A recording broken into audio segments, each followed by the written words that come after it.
The Parker family's annual reunion was exactly as suffocating as I remembered.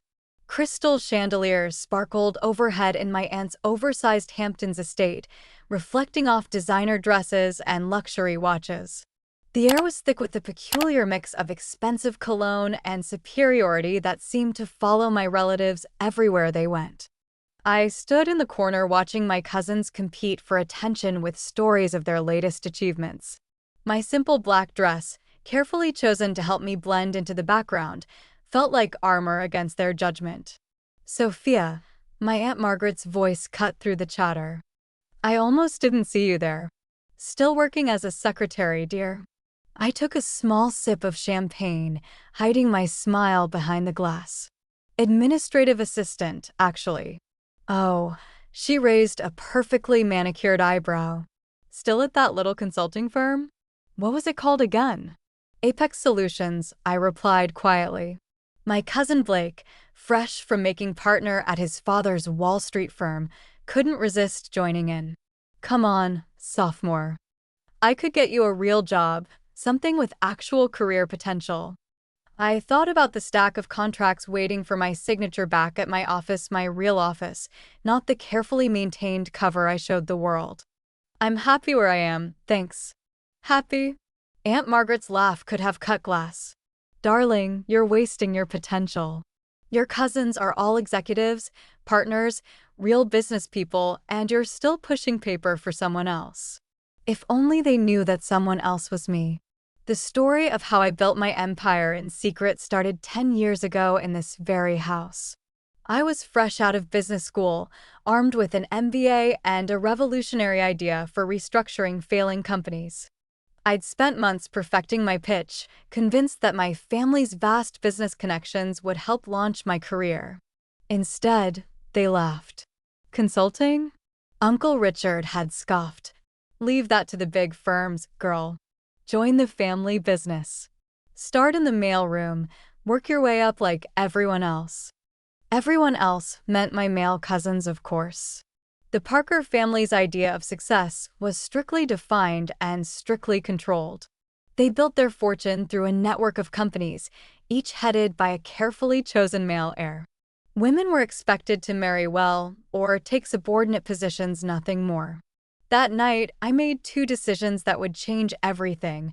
First, I would build my own company without their help or knowledge. Second, I would make them regret every dismissive word.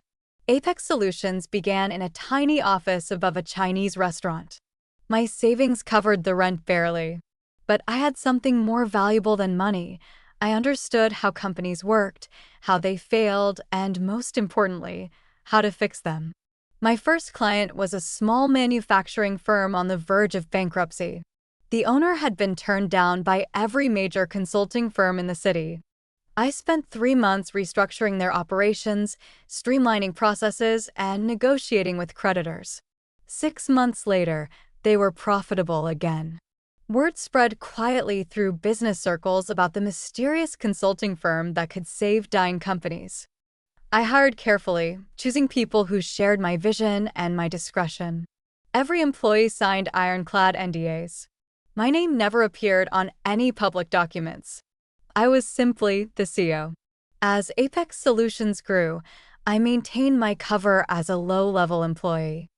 I kept the tiny office above the restaurant even as we expanded into a sleek downtown headquarters. When family members asked about my job, I described mundane administrative tasks, watching their eyes glaze over with disinterest. The deception wasn't just about pride, it was strategy. The Parker family's business empire was built on acquiring struggling companies at rock-bottom prices. My firm's specialty was saving those same companies before they became vulnerable to hostile takeovers. We worked in the shadows, quietly thwarting my family's predatory practices while building our own success. Now, 10 years later, Apex Solutions was one of the most influential consulting firms in the industry. We had offices in 12 cities, a client list that included Fortune 500 companies, and a reputation for turning failing businesses into success stories.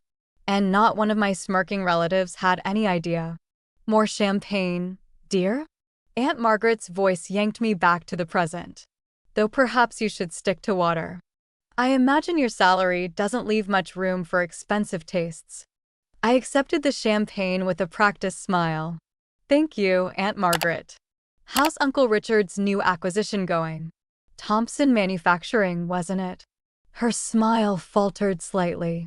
There have been some complications. Nothing Richard can't handle, of course.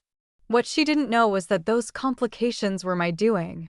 Thompson Manufacturing had been a target of my uncle's hostile takeover attempt. They'd reached out to Apex Solutions 3 months ago, desperate for help. Now they were implementing our restructuring plan.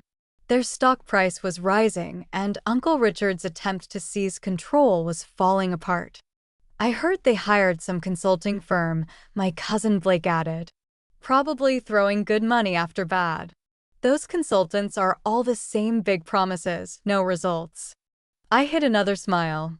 Apex Solutions' fee for saving Thompson Manufacturing was more than Blake would make in 5 years at his father's firm. Oh, which firm? Apex something, he waved dismissively. Nobody important. Dad says their CEO won't even show their face. Probably some trust fund kid playing at business. My phone buzzed in my clutch. A message from my actual assistant. Emergency meeting tomorrow, 9 a.m. Parker Ventures representatives requesting merger discussion Thompson Manufacturing.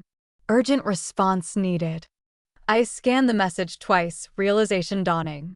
They were finally admitting defeat with Thompson Manufacturing. After failing to acquire the company, they were now seeking a merger which would require approval from Thompson's consulting firm. My firm. Tomorrow morning, my family would walk into a meeting expecting to strong-arm their way into a merger. Instead, they would find themselves facing the secretary they dismissed for the past decade. Except I wouldn't be bringing coffee. I would be sitting at the head of the table. Everything all right, dear? Aunt Margaret asked, noticing my expression. I finished my champagne and gave her my brightest smile. Perfect, actually. I should head home. Early meeting tomorrow. Oh, taking notes for someone important? Something like that, I replied, already planning what I would wear. Something powerful. Something unmistakable. The next morning, I stood in my private elevator ascending to Apex Solutions' executive floor. Gone was the simple black dress from last night's reunion. Today, I wore a tailored Armani suit in deep navy, a power color for a power move. My assistant, Mia, waited at the elevator doors with a tablet and knowing smile. The Parker Ventures team arrived early, she reported as we walked. Your uncle seems particularly anxious to meet Apex's CEO. I'm sure he is. I checked my reflection in a glass wall. Perfect. Are they in the main conference room? Yes, along with Mr. Thompson from Thompson Manufacturing. Mia's eyes sparkled with anticipation. Your cousin Blake is there too. Apparently, he insisted on handling the legal aspects personally. I smiled, remembering Blake's condescending offer of a real job just yesterday. Who else from the family? Your Aunt Margaret came as moral support, though she's not officially part of the meeting. And your cousin Drew, he's representing Parker Ventures' finance department. A perfect audience. I checked my watch. 8:57 a.m. Have they been offered coffee? Your aunt complained that there was no one to serve it. Mia's grin widened. I told them the administrative assistant would be in shortly. I almost laughed. For 10 years, I'd played the role of invisible support staff whenever family members visited the office. They never looked closely at the quiet woman who brought their coffee or took their coats. It had been the perfect cover. Give me 2 minutes, I said. Then bring in the contracts. I could hear voices through the conference room's heavy doors, my uncle's authoritative tone, Aunt Margaret's sharp laugh, Blake's smug commentary. Taking a deep breath, I pushed the doors open. The conversation stopped abruptly. My uncle sat at one end of the long table, apparently having assumed the power position. Blake and Drew flanked him, both in expensive suits that screamed family money. Aunt Margaret perched nearby, examining her manicure with practiced disinterest. Mr. Thompson from Thompson Manufacturing sat alone on the other side, looking uncomfortable. Finally, Aunt Margaret sighed. "We've been waiting for coffee for—" She stopped, really looking at me for the first time. "Sophia? What are you wearing? And why aren't you carrying coffee?" I walked calmly to the head of the table, the seat directly opposite Uncle Richard. "I don't serve coffee anymore, Aunt Margaret. In fact, I never really did." "What is this?" Uncle Richard demanded. "Where's Apex's CEO? We were promised a meeting with the actual decision-maker." "You have been." I sat down, enjoying the confusion on their faces. "I am the CEO of Apex Solutions. I have been since I founded the company 10 years ago." The silence that followed was deafening. Blake's mouth opened and closed like a fish out of water. Drew dropped his pen. Aunt Margaret's perfectly maintained composure cracked. Uncle Richard recovered first, his face reddening. "This is absurd. You're a secretary." "No," I said calmly. "That was a cover. A very effective one, apparently, since none of you ever looked past it. You were so convinced I couldn't be successful that you never noticed I already was." Mia chose that moment to enter with a stack of contracts. She distributed them efficiently, then took her place standing behind my chair. "These documents," I continued, "outline the terms under which Apex Solutions will consider approving the merger between Parker Ventures and Thompson Manufacturing." "Consider approving?" Blake sputtered. "You can't be serious. This is a joke, right? Some kind of elaborate prank." I pulled out my phone and projected Apex's latest financial statements onto the wall screen. Apex Solutions currently manages over $122 billion in client assets. We have a 94% success rate in corporate restructuring, and our approval is required for any major changes to Thompson Manufacturing's business structure. I smiled at my stunned relatives. "Does that look like a joke to you?" "This is impossible," Aunt Margaret whispered. "You're nothing. You've always been nothing." "That's exactly what you were meant to think." I turned to Mr. Thompson. "Would you like to explain to my family why you chose Apex Solutions over Parker Ventures' original offer?" Mr. Thompson straightened in his chair. "Apex's reputation is unparalleled. When Parker Ventures attempted their hostile takeover, Apex's restructuring plan saved our company. We've increased profits by 47% since implementing their strategies." "Restructuring plan?" Drew looked like he might faint. "The plan that destroyed our acquisition attempt. That was you?" "Among others." I began listing cases on my fingers. "Peterson Electronics, which you tried to acquire last year. Atlantic Shipping, which you underbid on last quarter. The Davidson Group, which mysteriously recovered just before you could buy them out." I leaned forward. "For 10 years, I've been quietly undermining every predatory acquisition attempt your company has made." Uncle Richard's face had turned an alarming shade of purple. "You deliberately sabotaged family business." "No," I corrected. "I built my own business, one that helps companies survive instead of devouring them for parts. The fact that it interfered with your plans was just a karmic bonus." "This is ridiculous," Blake declared, standing up. "I'm calling our lawyers." "Sit down, Blake." My voice carried an authority that made him freeze. "You really should read those contracts in front of you. The ones your firm spent months trying to secure for this meeting." I watched realization dawn on his face. "That's right. Your law firm's biggest client this year? That was me too." Mia stepped forward with another document. "This is a summary of Apex's current market position and liquid assets. You'll note that we're now in a position to acquire controlling interest in Parker Ventures, if we choose." The room erupted in chaos. Aunt Margaret was practically hyperventilating. Drew was frantically checking the numbers on his phone. Blake had collapsed back into his chair, looking shell-shocked.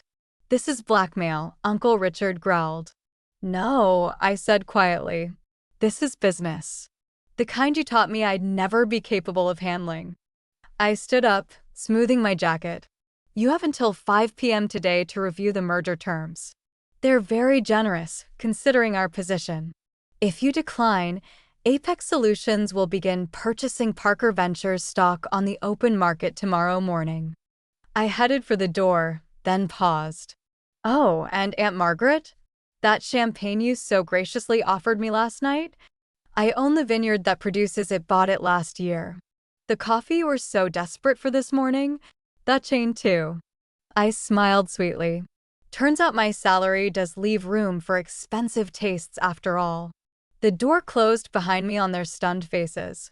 In my private office, I finally allowed myself a moment to process what had just happened. 10 years of careful deception, of playing the invisible underachiever, had led to this moment. Mia appeared with a real cup of coffee, my favorite blend from my own coffee chain. Was it worth the wait? I thought about all the times I'd served coffee in this very office, watching my family dismiss me, underestimate me, write me off as nothing more than a secretary. Every single second of it. My phone buzzed, messages already pouring in from family members who must have heard about the meeting. I silenced it without looking. They'd have plenty of time to process their new reality. Right now, I had an empire to run. And for the first time in 10 years, I could finally do it without hiding who I really was. The next 48 hours were exactly what you'd expect when a family built on power and appearances suddenly discovers they're not at the top of the food chain anymore. The messages started pouring in almost immediately after the meeting. Aunt Margaret, darling, let's discuss this over lunch. You always were my favorite niece. Blake, come on, Soph, we were just joking around. Family should stick together. Drew, you can't do this to us. We're blood. I ignored them all, focusing instead on the rapid-fire emails from Parker Ventures board members.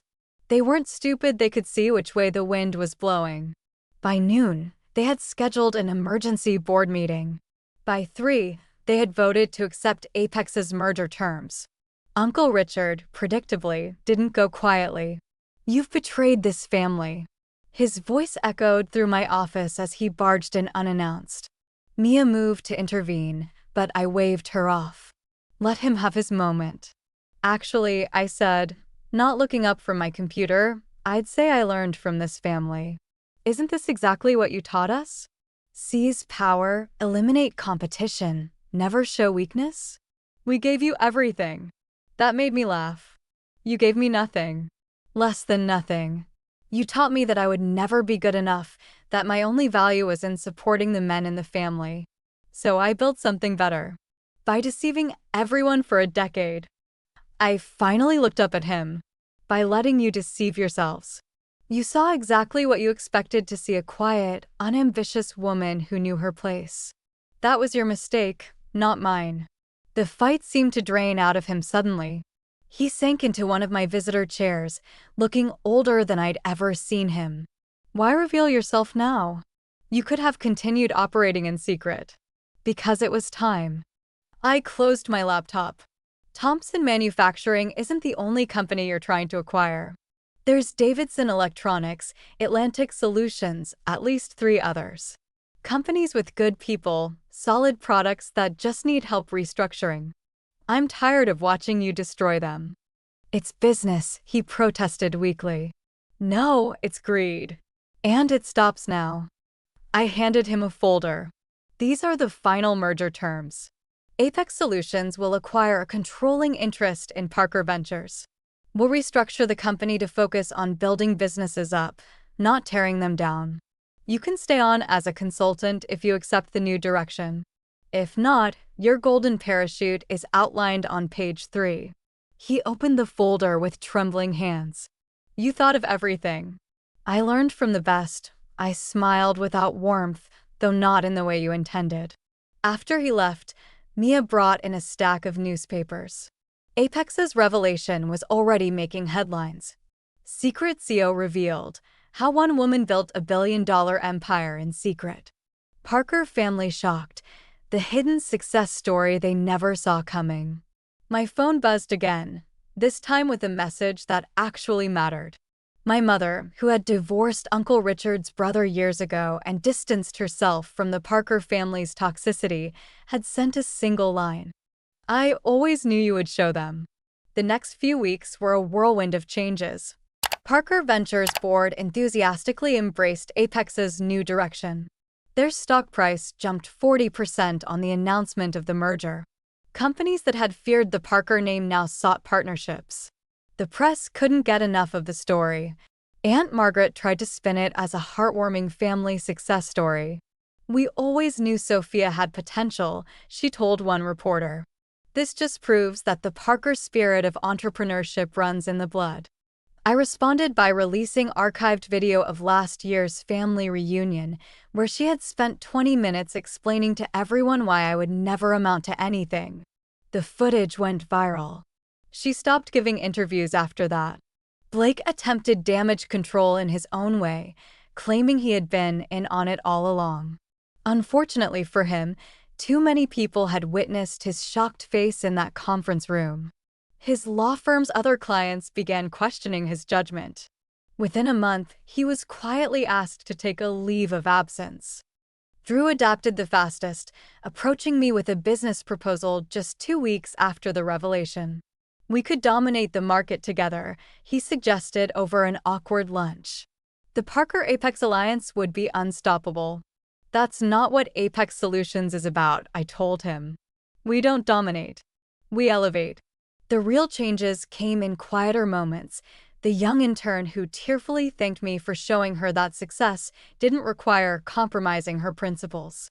The female executives who started reaching out, sharing their own stories of being underestimated. The business schools that invited me to speak about building ethical success in a cutthroat world. 3 months after the revelation, I stood on a stage accepting the Business Innovation Award. Looking out at the audience, I saw my mother sitting in the front row, beaming with pride. Behind her sat several of my former administrative assistants, all women who had helped maintain my cover while building their own careers within Apex. "Success isn't about who has the most power," I told the crowd. "It's about how you use the power you have." For 10 years, I played a role that made powerful people underestimate me. I could have revealed myself sooner, but I chose to wait until Apex Solutions was strong enough to create real change. The applause was thunderous, but the real satisfaction came later that evening. I was working late in my office when Mia brought in an interesting piece of news. Uncle Richard had just announced his retirement. His resignation letter included an unexpected paragraph. "My niece taught me that true business success isn't measured in acquisitions or assets, but in the positive impact we create. I regret that it took losing control of my company to learn this lesson." I leaned back in my chair, thinking about the long game I had played. 10 years of careful planning, of swallowing pride and playing small, had led to this moment. Apex Solutions wasn't just successful, it was changing how business was done. The next family reunion would certainly be interesting. I planned to host it myself, in Apex's main conference room, the same room where I had served coffee countless times, watching and waiting for the perfect moment to show them who I really was. Mia knocked on my door. "Your 4 p.m. is here." The CEO of Davidson Electronics, the company your uncle was trying to acquire. I smiled. "Show them in. And Mia, bring coffee for everyone. The good stuff from our chain." As I stood to greet my visitors, I caught my reflection in the window. No more hiding. No more playing small. I had built something remarkable not despite my family's dismissal, but because of it. They had taught me that power doesn't always look like what people expect. Sometimes it looks like a quiet woman in a simple black dress, serving coffee and taking notes while building an empire right under everyone's nose. The tabloids called it revenge. The business papers called it strategic genius. But for me, it was simply justice served one corporate takeover at a time with a side of perfectly brewed coffee.